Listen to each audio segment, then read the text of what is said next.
Welcome to the pre-regular meeting for the City of Joliet, Monday, December 19th, 5:30. Mayor Bob Odekirk presiding. We'll begin with roll call. Mayor Odekirk. Here. Councilwoman Hernandez Brewer. Here. Councilwoman Gavin. Here. Councilman Girl. Here. Councilman Hug. Here. Councilman Morris. Councilman Morris had a family emergency. He's not going to make it tonight, Krista. Councilman Mudrin. Here. Councilwoman Coleman. Here. Councilman Turk. Here. First on the agenda, citizens to be heard on agenda items. Robert Hernandez.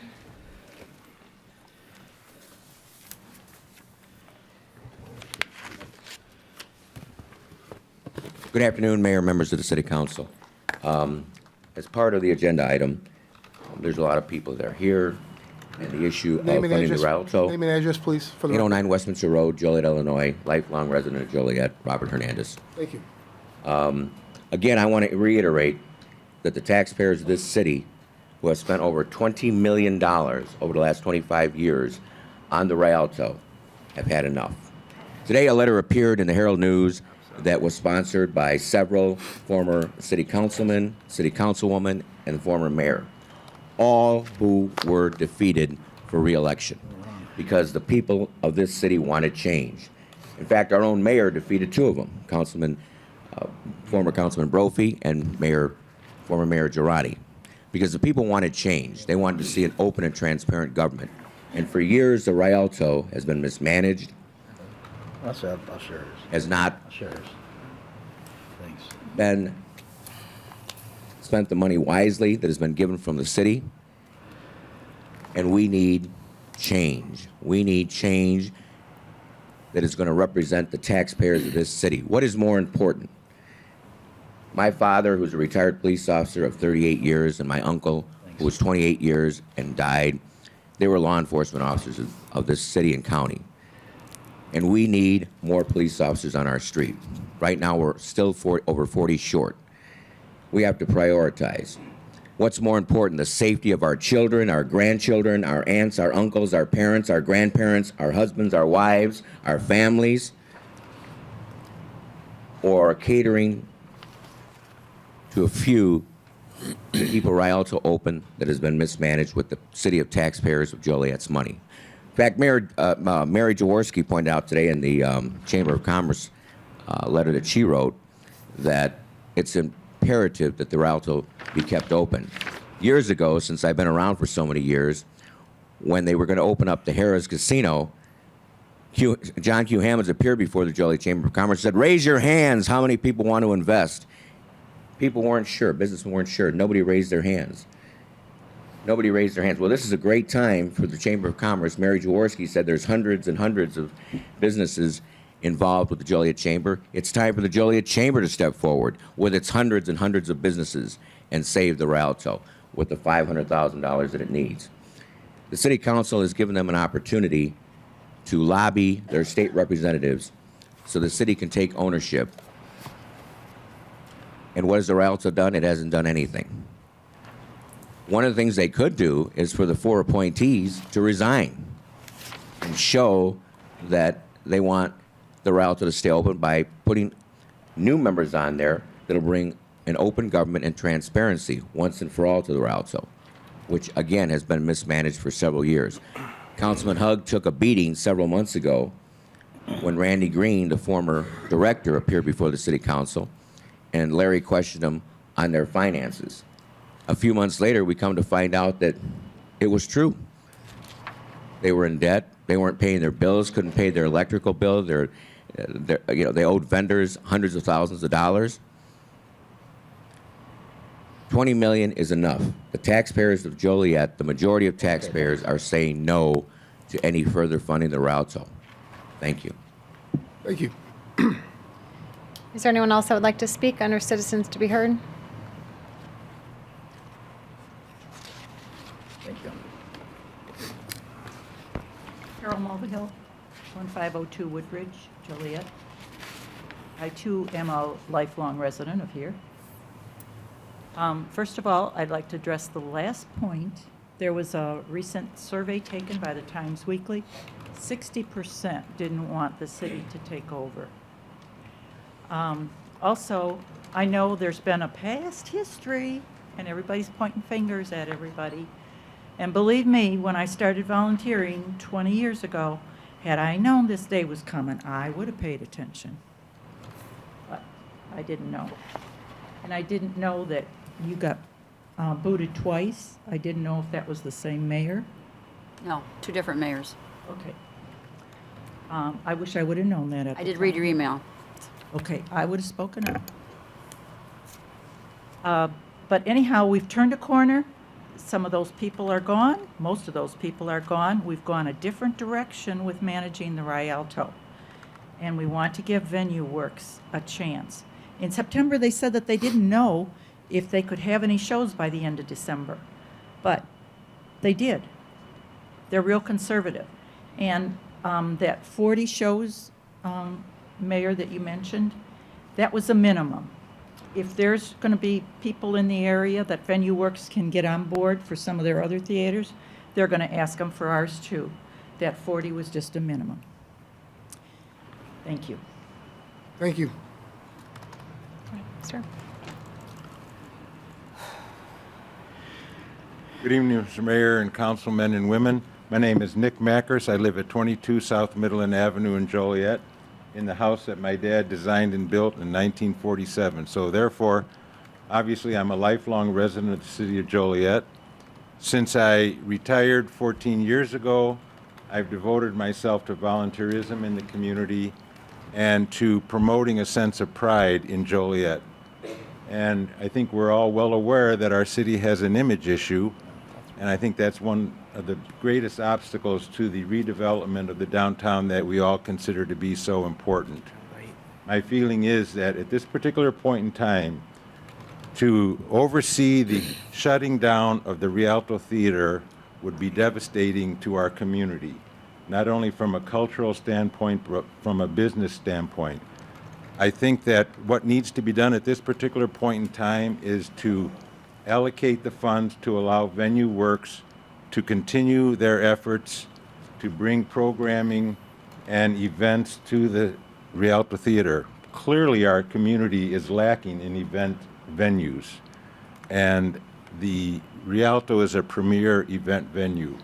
Since I've been retired, I've conducted many informal city tours for people who have moved into our community in an effort to give them a kickstart on their sense of pride in Joliet. I invited a renowned commercial photographer from the Champaign-Urbana area to come and to see our city, and I took him around the city of Joliet. The one time that he grabbed his camera and couldn't let it down was when we went to the Rialto. So my comment to you is I would hope that you will oversee the restoration of the Rialto to its full potential and allow it to help us as we strive to improve the city. Thank you. Is there anyone else that would like to speak? Good evening, Mayor and City Council. I just want to make sure this is the time that I am supposed to speak. I'm here to request a proclamation for the longest night. Yeah, I could talk to you outside of the meeting. I'd be happy to talk to you about it. Normally, it's not formally done at a meeting, though, a request. Okay, so then it could be on the agenda for tomorrow night? No, it'd have to be a couple weeks. It'd have to be on tonight's agenda if it's going to happen tomorrow. Okay, because I came and asked, and they told me I just need to show up here tonight. I'm not sure who told you that. I'm sorry. If you want, I can speak with you after the meeting about it. Okay. All right. Thank you, All right, ma'am. thank you. Anyone else? Seeing none, we'll pass it to the city manager to review agenda items. Someone else approached you. Oh, sorry.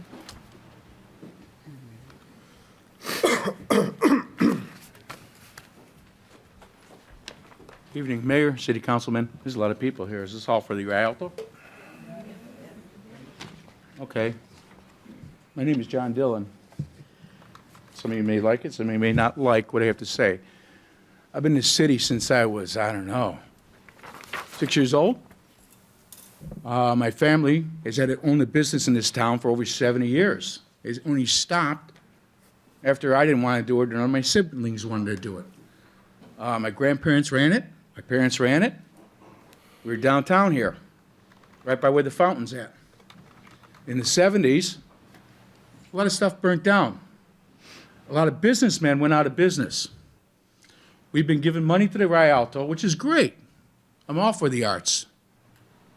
But not at the expense of, one, running the city, two, help the businessmen. If you want to give the same money, give the money away. Why don't you offer all this stuff to the businessmen down here and let them give the same amount of money to those guys, and they'll put it to work for you. You'll make it on tax dollars. I am from the union, and I'll make it real clear. The city needs more stuff, and all the various equipment is unreal. Water, sewer, street, vehicles are broken. They're not working. There is nothing. There is help that you have to hire. We don't have it. So before we give away to charity, you need to take care of your own house first. Any council person who wants to give money to, all good. And any citizen that wants to do that too, all good. I say go fix your neighbor's house first, and then fix the neighbors down the street, and then fix the other neighbors down the street. Eventually you're going to run out of money and not be able to fix your own roof. You need to fix your own roof here in Joliet first, which is your obligations to the citizens for all these various services. Even if you contracted everything out, which I'm against, you still got to pay for that services. And you do need police, you do need fire, you need all the various stuff that has to be fixed and done in the city, and equipment is huge. So if you want to give money away, think about what you're giving away first before you give it away, and not take care of your fiscal responsibilities here in your own home first. The Rialto will reopen eventually. Somebody else will open it up. You gave money for years to these people. If they can't run it right, it's like a business. Then you go out of business, and then a new person comes in and runs the business and survives. Think about how much money you're going to give away before you take care of your own house first, though. The Rialto is not part of our house. It's just a nice thing that we have in Joliet. There are always roads to be fixed. You have a major water line that I know they had to move up on Glenwood because of all the breaks. We just had one again today. Tonight, I've just got a call. There's over 7 breaks, I've been told, throughout the city of Joliet. These are all water lines. These are all things that we, as taxpayers, as tax dollars, got to be fixed, either by the unions or by somebody else has to come in and fix this stuff. It all costs money to you guys. Think about what you got to fix first. That is the emergency situation here. The arts, I'm all for the arts. I really like the arts, but that comes secondary after everything else. Thanks. Thank you. Anyone else?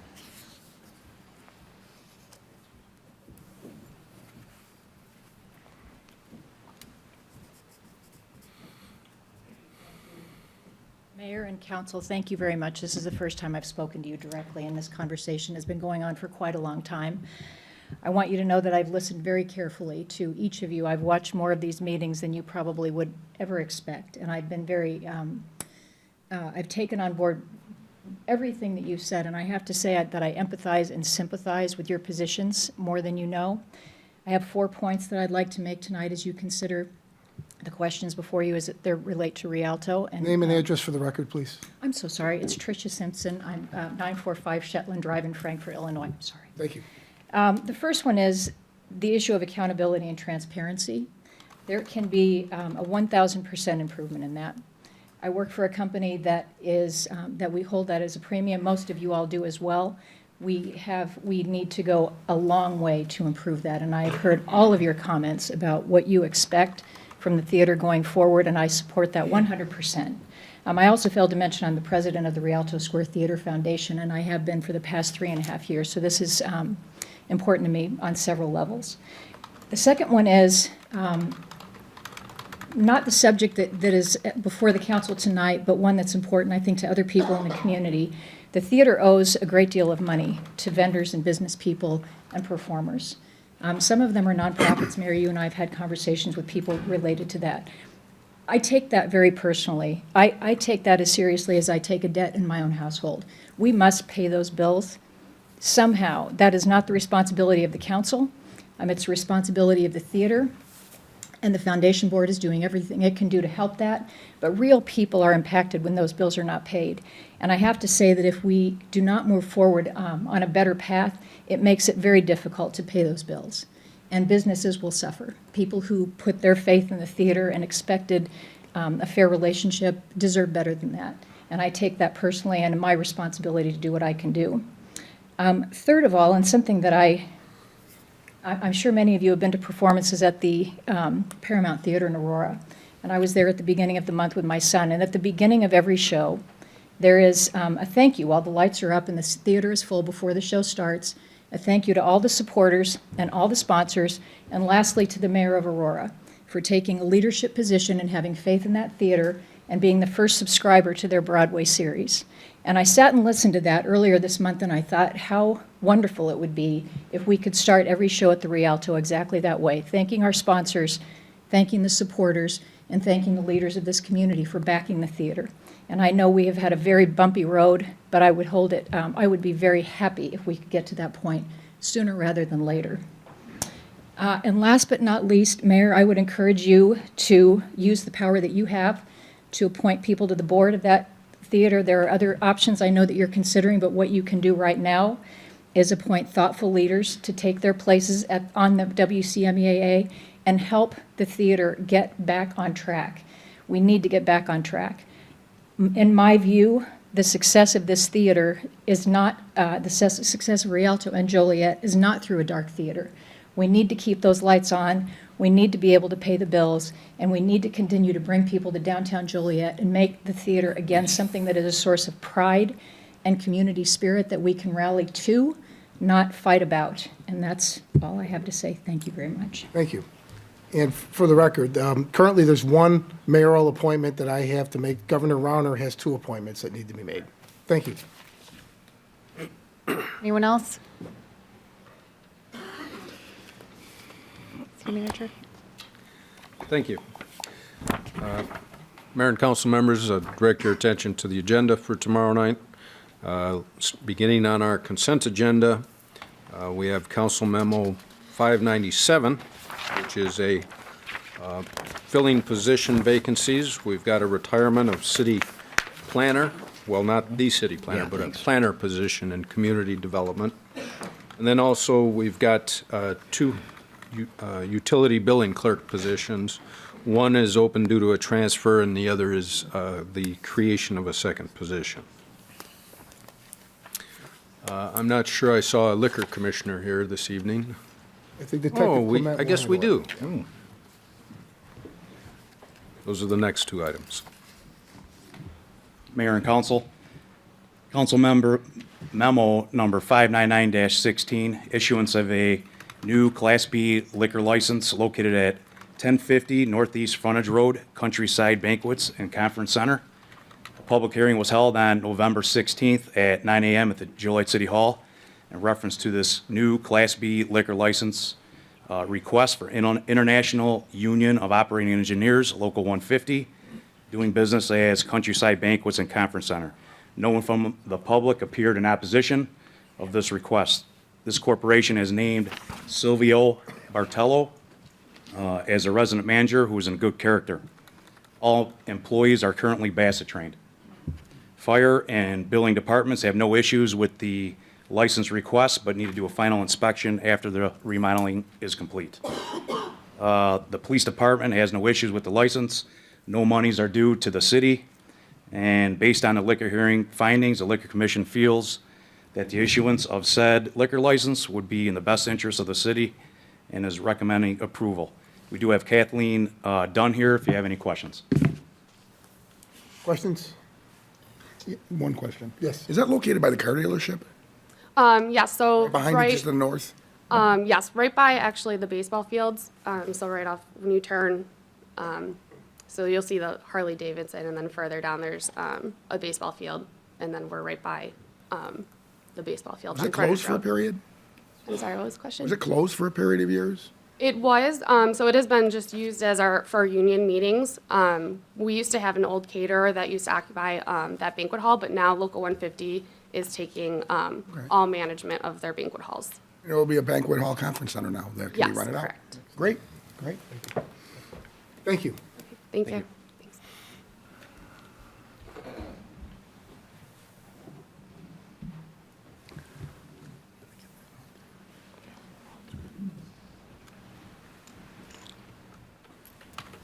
Council memo number 600-16, issuance of a new Class B liquor license located at 900 North Collins, Luna Mexican Restaurant. A public hearing was held on August 3rd, 2016 at Joliet City Hall at 9 a.m. No one from the public appeared in opposition of this license request. The applicant, Maria Espinoza, and her daughter, Susan, appeared at this hearing. Maria will also be the resident manager. Maria is a good character and advised that she will take the Illinois State's Bassett training for the sale and service of alcohol. Maria has 10 years' experience serving in the industry. Police, fire, and building departments have no issues with the issuance of this license. There are no monies owed to the city. Based on the liquor hearing's findings, the Liquor Commission feels that the issuance of said license will be in the best interest of the city. We are recommending approval. Maria and her daughter are here if you have any questions. Any questions? Thank you. Thank you. Council Memo 602 is declaration of certain properties as public nuisances. We have several properties around town that we're asking you to initiate the public nuisance laws. Next item, 603, is an ordinance approving the time extension and the enlargement of the downtown city center special service area. As you know, we began this process back in May at the Economic Development Committee with the discussion of expanding the downtown special service area, which is all of the programming is primarily through a collaboration with the City Center Partnership. And we're proposing to expand it eastward from the downtown along Cass Street and then north and south on Collins Street, as well as south on Chicago Street from the downtown down to I-80. In July and August, Steve Jones and I met with Chamber of Commerce Executive Committee, the Alianza Committee, and City Center Partnership Board to discuss the proposal. In August, we had our open house. We had a few open houses. And then we sent out notice to all of the affected property owners of record, providing them written notice via mail. And then we had a public hearing on October 18th, which began the 60-day objection period. And I think Steve told me as of today we had 2 objections to the SSA. So there's a total of 1,224 separate parcels in this SSA, and this will increase the taxation to allow an additional It's around 240,000. 240,000 additional dollars that we would, again, work with the City Center Partnership. City Center Partnership wants to expand their board memberships so that people who live in this expanded area or have businesses there are included on the board and helping and assisting with their input on how these dollars should be spent and on what kinds of projects would benefit those business owners on South Chicago, Cass, and Collins Street as well. So tomorrow night is the deadline, meeting the state statute requirements for adoption of this ordinance, and then later on the agenda you would establish the levy for next year. Yes. Just a quick question. So, Jim, just to kind of confirm, and I've asked this question before, any business that's currently in the SSA are not impacted at all with respect to this ordinance? They have been paying this tax for the last 20 years. Right. Right. It's only the new additions that will be impacted. True. Right? Okay. Yes. Thank you. Mayor? Yes. One clarification, too. Steve Jones did a nice job of explaining it at the Economic Development Committee meeting, and you kind of mistakenly said people that live there, and you meant people Oh, that I'm have sorry. businesses, that we are going to do, there's very few that actually are using that as a residential, and that there could be a remedy after it's passed, if it does pass. That's true. For those that live there by virtue of the council. Yes, To at a remove, but later we date. can't do it now. As part of this. As part of this, because of the way the law is structured.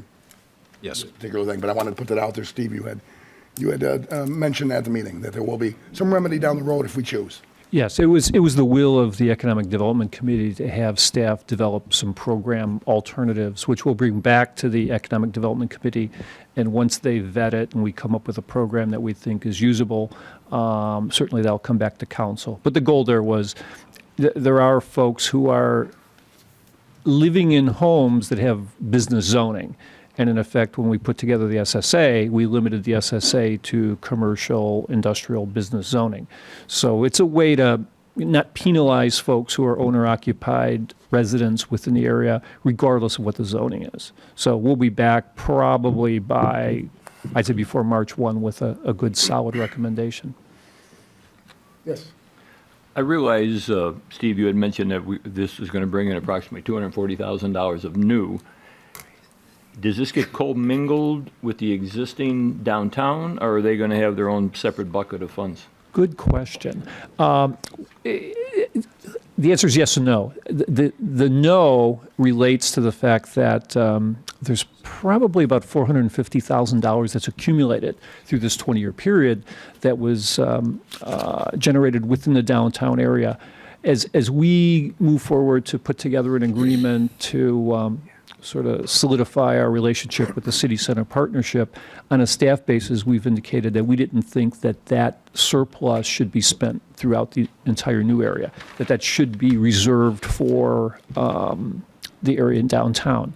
However, with that said, City Center Partnership was a little bit nervous, as were some of the business areas affected, that somehow the money generated from their area would be used somewhere else. We've resisted any segregation of those funds, but said, let us do the collection, let us put together projects, let's work out priorities on a citywide basis, and have the dollars and cents basically distributed so that everybody is getting something out of it. In 1 year, there might be some knock your socks off project that justifies putting some additional funds within one of the areas, but then, the goal would be to equalize that over time. So we could have created 4 different SSAs if we wanted to keep every nickel within every area, but I think it took away a lot of flexibility from the city. So in spirit, the goal is every area will benefit from the amounts that they generate, but we do want to reserve that at $450,000 or so from the downtown for downtown. Thank you. Thank you. Moving on, Council Memo 604 is establishing a levy and assessment of taxes next year for 2 different special service areas. One is the levy for the SSA we just talked about, and the other is for a stormwater detention pond maintenance located on Lot 60 in Park Hill subdivision. So this is something that we do annually as far as a tax levy. Tomorrow night, I'm going to ask you to reverse the order of 605 and 606, because 606 is approving the annual budget and also the library budget and the Foreign Fire Insurance Board budget, whereas 605 is actually levying the tax based on the adoption of that budget. So we got the order switched around. Item 607 is, I'm sorry? Are we passing 606 then? I'm sorry? I have a question on 606. Sure. Yes. I'd like to make a motion then to direct the city manager to amend the 2017 proposed budget and add the payment to the Rialto to be presented then tomorrow to the city council to vote on, with the following conditions. That it would be for 1 year. A number of the conditions were in the intergovernmental agreement that was sent to us, but it would be for 1 year at the $500,000 that they asked for, to be split in 2 different payments, one in January, one in June. That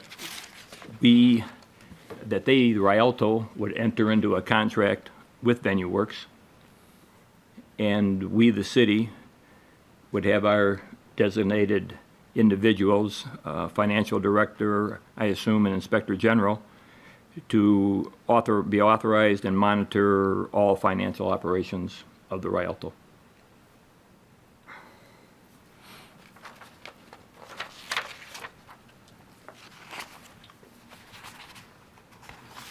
Is that a motion, Councilman? Yes, sir. There's a motion on the floor. Is there a second? No, Councilman Mudry, I don't have a problem with most of the things you're saying, but I would like some time to, we could do this tomorrow night, couldn't we? There's no reason why we can't. I'd like to have a chance to talk to a couple of individuals on the council privately and see if we can get something worked out. There is a reason why we can't, because Why? tomorrow is the last day you can adopt the budget.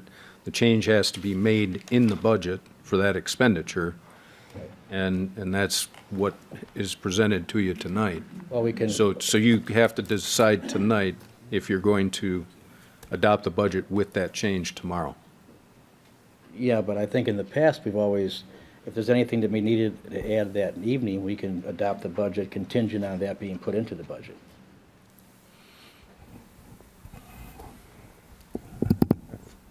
Okay? As long as, Mr. Gadati? Mayor and council, you can amend the budget tomorrow night as long as the levy gets to the county by the last Tuesday, the next Tuesday, that'd be the 27th. That's our drop dead. The budget has to be adopted by December 30th. I would prefer to that, Councilman Mudry, if you don't have a problem with that. I don't have a problem, so you want me to rescind my motion till tomorrow? Withdraw it. Withdraw it? Yeah, if you would. Yeah, I go. Also, just to kind of clarify a little bit with what Mr. Gadati said, the levies are actually due to the county clerk's office the last Tuesday of this month. We can amend that budget anytime we want. We can amend the budget in June or January. So, we can technically pass a budget tomorrow and amend it the next day if we so choose. What Mr. Gadati is referring to is the levy has to be to the county clerk's office no later than the last Tuesday of December. So with respect, Councilman Mudrin, with respect to the budget, we can amend that budget anytime we choose as a council, so. Thank you. Then I will withdraw the motion until tomorrow. Thank you.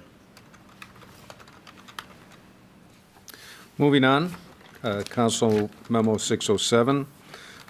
We've got 2 more special service areas, and I'll ask Public Works Director Jim Trisna maybe to give a brief description of these 2 SSA projects for next year. And just to explain a little bit of background, Council several years ago decided that the maximum special tax for any of these service areas would be $300 for a single-family home. So, Jim, maybe you can share these projects with council. Yeah, this is for 2 of our road projects for upcoming in 2017. The first special service area is for Knox Place between Douglas and Taylor, where we're going to reconstruct that road with new curb and gutter, new pavement. The second one is for Sherman and Charity. This is on the south side of town. This is an area just south of Gardner, just to the east of Knoll Park, an area that was annexed into the city about 15 years ago when they needed sewer and water. Both of these are the standard for roadway reconstruction. Again, and then these last 2 streets I just mentioned, this is for storm sewer, curb and gutter, roadway reconstruction.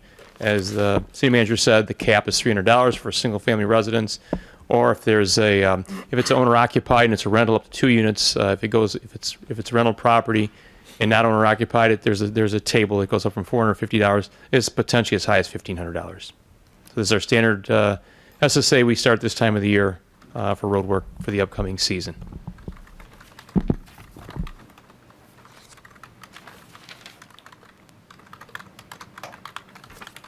Thank you. Council Memo 609 is resolution authorizing purchase of 16 York Street. This property is in the adjacent to other city-owned property around Lyons Lumber, and we're trying to aggregate those properties. There is one other house that we do not own that if it becomes available, we'd also be interested in purchasing in future years. But so we had a comparative market analysis of $25,000. We're purchasing the property for $18,500, and we'll tear it down once we get ownership of the property.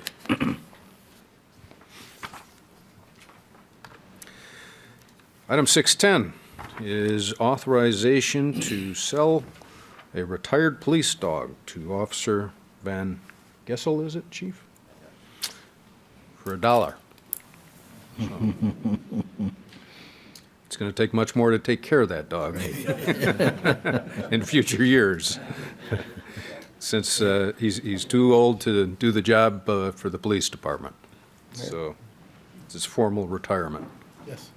I prefer to mince words, and let's just call it reuniting a partner with a partner. Okay. Let's not call it selling. From what I understand, these canine puppies, these canine dogs and their handlers, they form a heck of a bond. Is my understanding. Is that true, Chief? Yeah, Officer Van Gessel has actually worked with his partner Biaki for the past 10 years now. Biaki's almost 12 years old, and we have a tradition here of allowing the officer to purchase his canine partner for $1. As of January 1 of next year, it's actually going to be a law that they be allowed to do that. So we've been ahead of the curve here in Joliet for a long time. And with all the divorce today, we don't need to separate another partnership. Thank you, Mayor. Thank you. Council Memo 611 has to do with authorizing purchase and conveyance of 759 North Hickory Street to the South Suburban Land Bank and Development Authority. We've got a partnership with them in the amount of $1.2 million with the Illinois Housing Development Authority, IDA, for the acquisition and demolition of several abandoned properties. So this is adding one more piece of property. So this is all grant funded, by the way. Next item, 612, is a appropriation of additional funds for the Benton Clay Herkimer Roadway Improvement Project, utilizing, adopting a resolution to utilize motor fuel tax.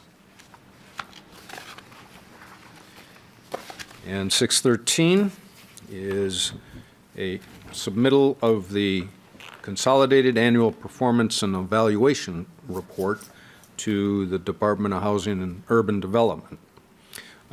This is the first year of our 5-year consolidated plan, and so we have to annually submit a report to HUD talking about and explaining what we've done in the expenditure of our community development block grants, funding, and the home investment partnership program, to make sure HUD is going to confirm that we're carrying out the goals and objectives that we identified in that 5-year plan. So this year we spent $410,000 in CDBG funds and $427,000 in home fund dollars.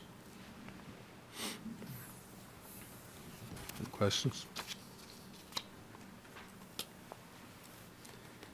Item 614 is a resolution urging the Illinois General Assembly to introduce legislation to transfer title of property owned by the Will County Metropolitan Exposition and Auditorium Authority and obligations associated therewith to the city of Joliet.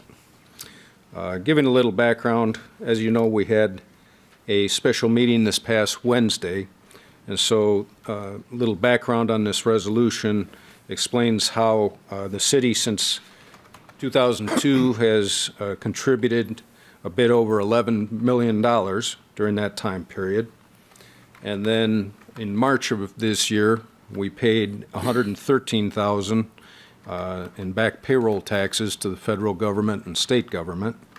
And then in spring, we spent $304,000 for Jeff Foxworthy, Cable Guy, Comedy Party, and Vince Gill concerts so that they wouldn't cancel their show. And then the other night, you authorized me to expend $20,400 for their 2015 audit.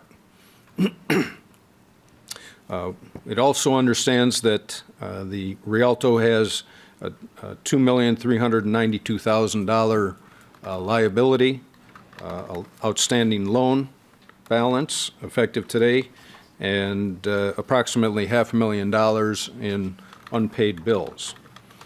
Now, we checked with bond counsel, and they explained that although the Rialto has the authority to go to Will County voters and ask for permission to issue a bond, that does not give them permission. They don't have the authority to levy a tax to pay off that bond. So issuing a bond doesn't achieve anything for them. So that was not prepared for your consideration. So again, the recommendation is to ask our legislators to respectfully request them to introduce legislation that would transfer title of properties owned by the authority to the city of Joliet.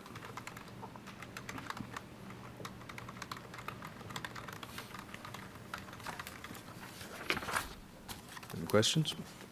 Your Honor?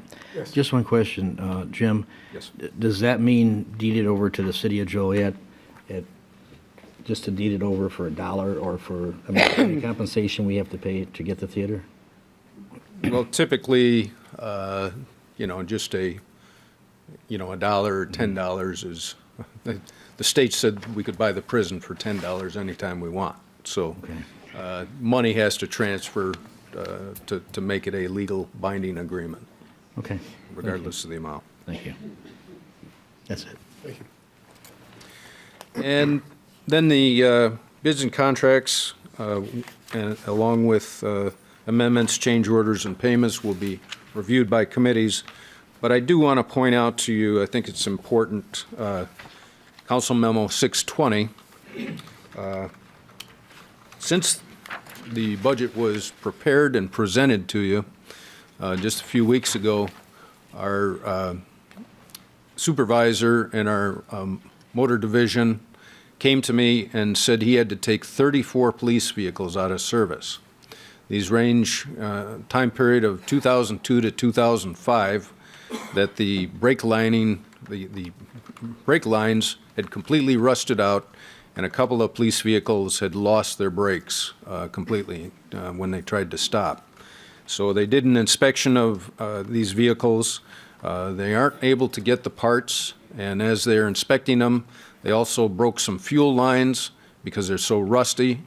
He told me that 2 of the vehicles they put up on their lift, and the frame was so rusted that they couldn't even open the door. It was the weight of the car was bending so much. So what we did was we went to the dealership that got the award for the Interceptor, the all-wheel drive police vehicle, and asked them how many they had in stock. And they said, well, let us, and we're looking for black because that's the vehicle we have. And then we put the white as a wrap on top of it for the graphics. And they were able to assemble 23 vehicles. So then I spoke with the chief about some of the other vehicles, and he said that 9 of these cars that were taken out of service are used by the Detective Bureau. So what we have before you is a consideration for an emergency purchase of 23 Ford Interceptors that will be used as squad cars on the street, and then 9 Ford Tauruses that will be used in the Detective Bureau. Our purchasing agent contacted various local Ford dealers to get bids and prices. So this is something that I think we absolutely have to do immediately, because it'll take a month. It'll probably take a couple of weeks for delivery, but it'll take 4 to 6 weeks to get the cage put in, to get the light bar ordered and put on, to put the graphics on, to have the iWinds system installed, and to get it actually operational so that a person can use it in the field. In the meantime, the officers are rotating take-home vehicles that officers have so that they can make sure that everybody on duty has a vehicle to use right now. Yes. I just wanted to point out, too, I wanted to give kudos to Meg McEvely, our purchasing agent. She literally scoured the country, and with assistance of a dealership, to find these cars that we need that have failed brakes, rusted out floor pans. And actually, we paid less than a 10%, if you will, emergency surcharge, and that was only because some of the vehicles had more than we normally would ask for, but that's what was left in stock at the end of the year.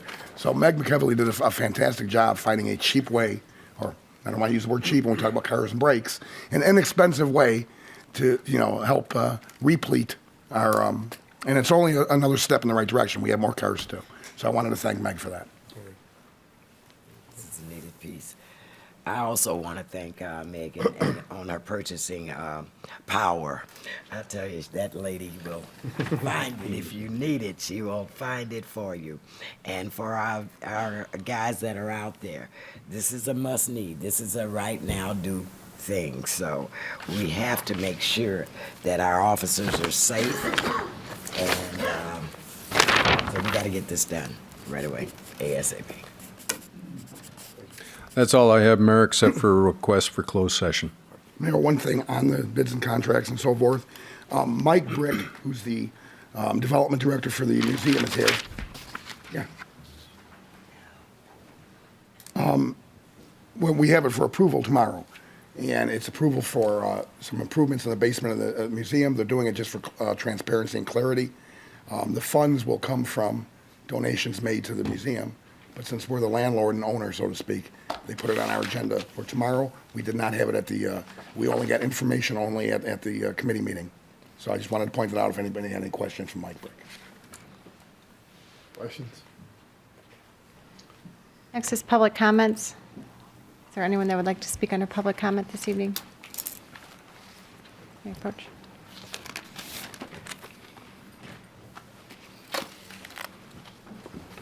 Tim Shanahan, Bruns Road, Manhattan. I just wanted to give you a little update on the activities at the Rialto last week. I'm sure you're aware, if you read the newspaper, that they were extremely well attended. Casey Musgraves on Thursday night, 1,500 tickets. Mannheim Steamroller, 1,800, which I'm not sure we had a crowd of 1,800 in the Rialto for quite some time. Saturday there was a wedding, 300 to 400. And Sunday, we've had a movie. There's been a lot of requests for movie matinees by Venue Works, and they've turned out to be extremely successful. Polar Express had 600 people in attendance, and I think it's only $5 per ticket. So I think that's quite a nice perk for the local community to come down to downtown Joliet and see the Rialto. But for next year, Venue Works has 4 shows booked. But particularly, I went to the Casey Musgraves concert. Never even heard of her, but quite a bit younger than my venue that I would normally listen to. But a fantastic show. But when I'm at the Rialto, and I go quite a bit, I always make it a point to try and talk to the people that are around me. And I talked to 2 couples in particular. One from Crown Point, Indiana, that normally go to the Holiday Star or the Holiday Plaza or the Star Plaza. First time at the Rialto. Couldn't believe the beauty of it and said they definitely will be back. A little bit longer drive for them than going to Maryville, but they said it was certainly worth it. And another one that was even more interesting to me is a couple from downtown Chicago. They came because they followed the Casey Musgraves, but they were amazed that, again, at the beauty of the Rialto, which isn't a surprise really to anyone, but what they were amazed was it didn't cost them $30 to park.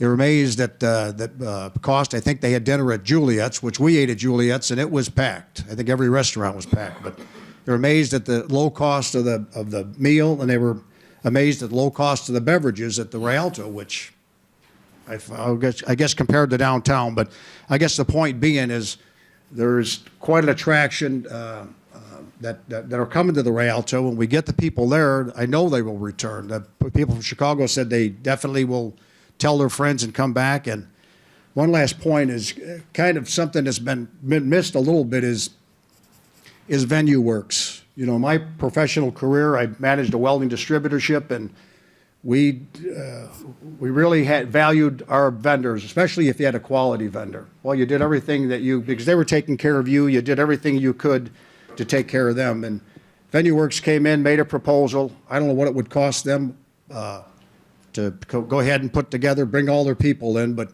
made the proposal. They were selected.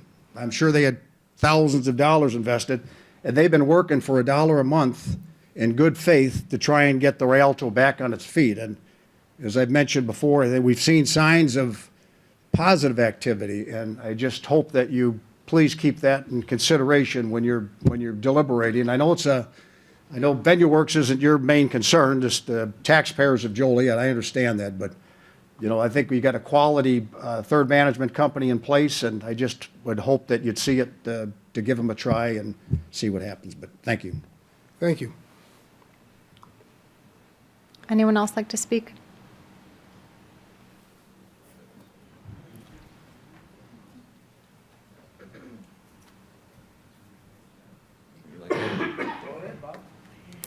Thank you. Just to reiterate, once again, I know Councilman Mudrin's going to bring up a motion tomorrow, but again, who is paying for this? Not the people from Shanahan or Manhattan or from any other town, but the taxpayers of Joliet, who have been the single largest contributor of the Rialto over the past 25 years of $20 million. The taxpayers of Joliet are overwhelmingly opposed to further funding of this Rialto because of this mismanagement of the past. You could say whatever you want, and also this issue is not a issue of Democrat or Republican. My good friend, state representative, is here today, and can't even get his own father from the Will County Board to support a resolution to fund the Rialto. Again, the taxpayers of Joliet are the ones that have been responsible for keeping that theater open over the last 25 years. And the taxpayers of Joliet reject continuing spending money on a theater that's been mismanaged in the past. Thank you. Thank you.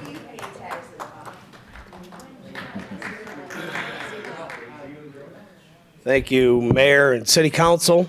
I'm State Representative Larry Walsh Jr. I live at 21447 Wooded Cove Drive in Elwood, Illinois. And I represent the 86th District, which is home to the Rialto. And I want to talk specifically about Memo 614. Is that the right memo? Yes. The resolution? So, just so the council understands, this is not an easy lift. I have been in discussions over the last 2 weeks since we had our meeting with the mayor and City Manager Hawk over this proposed idea. And there's serious reservations about changing the language as we go forward. Just so we're clear, we are going to, if you pass your resolution, we are going to introduce it. But there is no guarantee that this thing will happen in any time in the near future. Just so you're under that understanding. All right. And I just want to make that specifically clear. There is 40 years of statute in place. There is over $15 million of state dollars that have gone into the properties of Rialto Theater or Rialto 2, capital projects. And then the question that myself and my colleagues put forth to the mayor and city council and the city manager was future capital projects that have been stated. You got a 90-year-old building. It's going to take many, many dollars to keep that intact. How does that transpire? The one thing that the WCMEAA had was the availability of capital dollars that came available in capital bills that we passed in Springfield. How does that transfer? Those are questions that are still unanswered. I don't have that answer. So that's what I'd ask you to take into consideration as far as Memo 614. Again, you ask us to do what you want, we'll introduce it, but just so you, as long as you know that this is not something that's just going to get introduced and pass through the legislature, lickety-split. Because you've got several other entities that fall in under the statute of the Civic Center Code. I think it's around 12, 11 or 12 that are involved in that. There's an effect on them, on what would happen to their organizations or what their precedent setting comes into play. And the most important thing is a property transfer. So again, we're looking into it, and I'm making myself clear here. We're looking into it, but there is nothing set in stone that this is going to move forward. So as you deliberate over this Rialto situation, to think that the state's just going to come in and transfer things and everything's going to be all good and well, that's not really truthful. Because we've got some serious considerations to take place in Springfield. And as I stated, I don't know how many heard me on the radio, but no offense to the Rialto and no offense to the city of Joliet, this situation is not the most pressing issue in Springfield. As if you all know, we've been without a budget for 2 years. And we've got social service agencies, many of them right here in my home district, that are facing very hard times coming forward, that this upcoming session is going to be mainly focused on this budget resolution. That's what I wanted to say. I just wanted to get it on the record so each and every one of you knew. Thank you for your time. Thank you. Is there anyone else that would like to speak? This is going to be quick. Okay, those 4 venues in 4 days brought in 4,000 people to downtown Joliet. I don't know how one person can speak for all the taxpayers and know what they would want, what they would vote for in this city. I've never had anybody come up to me and say, you know, really, that Rialto shouldn't be supported or anything. And it's not the taxpayers' money, it's the visitors coming in if it's coming out of the hotel motel tax. And it's about 1/5 of what that hotel motel tax brings in. And you can correct me if I'm wrong on my figures. Thank you. Thank you. Anyone else? Sir in the back?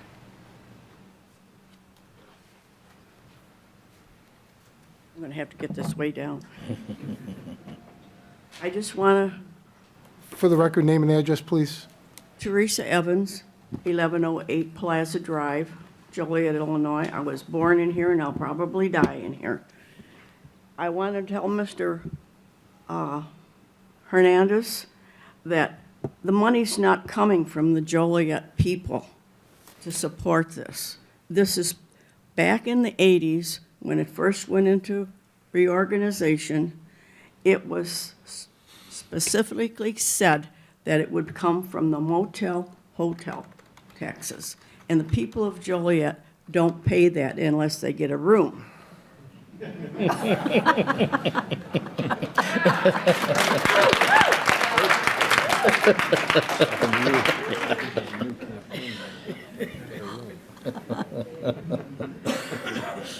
Hello, my name is Dave Pomato, 961 Muirhead Drive in Naperville.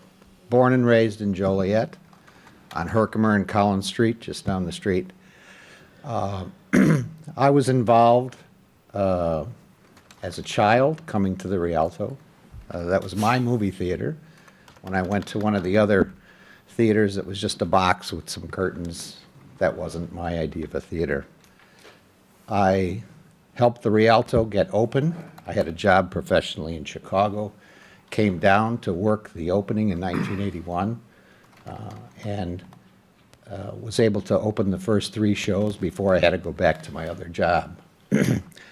I've now stepped up to be the technical director interim for the Rialto to get through this period, and I've worked with Venue Works on all of the shows that were just mentioned, including the ones for the past 4 months or so. I would like the members of the council and the members of the crowd here gathered to go to a website called After the Final Curtain, which will show you what happens to these buildings when they are not maintained 100%, and be prepared for some shocking visions. Thank you. Thank you. Anyone else? Seeing none, is there a motion to go into closed session to discuss personnel, collective bargaining, land acquisition or conveyance, pending or threatened litigation, after which the meeting will be adjourned? So moved. Second. Motion is seconded to approve. Councilwoman Hernandez Brewer. Aye. Councilwoman Gavin. Aye. Councilman Girl. Aye. Councilman Hug. Aye. Councilman Mudrin. Aye. Councilwoman Coleman. Aye. Councilman Turk. Councilman Turk. Aye. Motion carried. Sorry.